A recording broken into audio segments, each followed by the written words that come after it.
And 16 months ago, I was an atheist just like Richard Dawkins. I thought that this God stuff was kind of crazy. Just like Richard Dawkins. This kid's a professor from Oxford now. Shut the up. But when I decided to finally lay down my biases and earnestly seek after the truth, I was met face to face with God.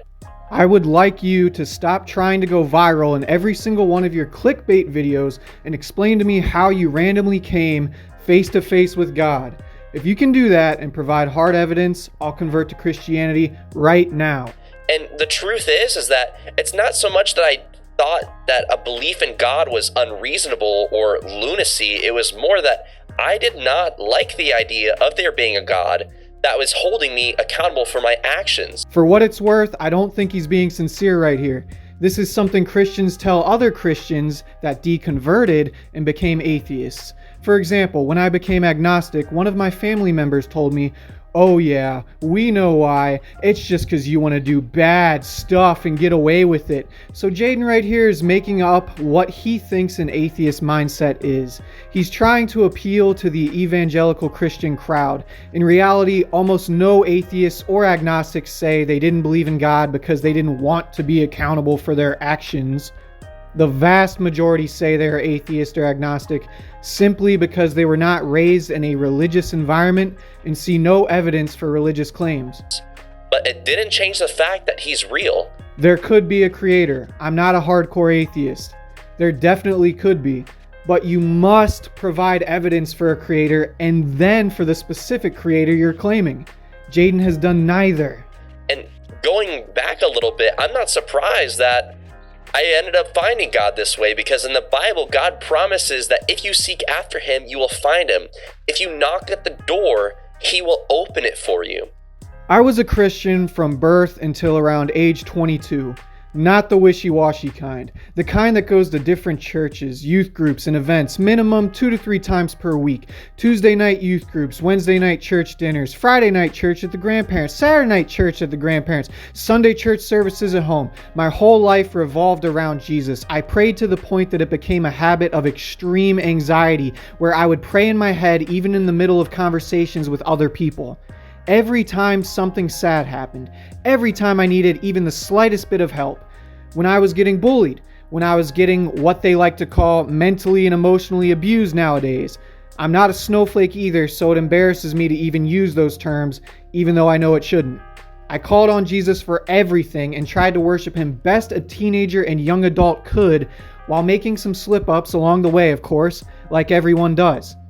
All I got from him at most was him finding my car keys for me. He transformed nothing about my life, made not even a subtle appearance. So how dare you say I didn't try hard enough? You're a rookie in my eyes. You're brand new to this. You aren't even close to the level of Christianity I was on for decades. Yet you have the Jesus-drunken courage to sit there and tell people like me that we didn't try hard enough. We just didn't want to be held accountable. Fuck you. And I don't know if you're still watching this. Unfortunately. But if you still are, and you haven't ever decided to seriously seek after God in your life, now is the time to do so.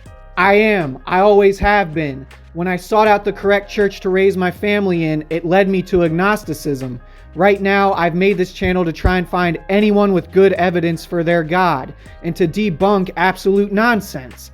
I'm open to Yahweh or a creator of human beings and earth, or maybe even the whole universe, being real. I don't think this creator would be anything like the Bible described, but there could be a creator. So prove it.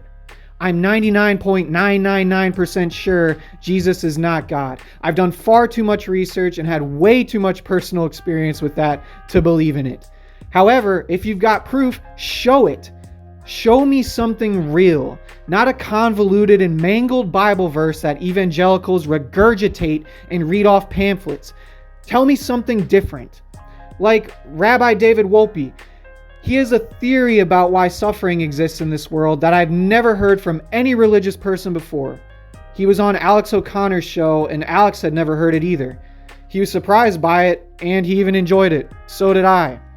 So if you're gonna make arguments for Jesus, think outside of the box at least and stop coming at us with the same shit over and over and over again. Be like the rabbi. 150,000 people die a day, and it doesn't discriminate against old or young people.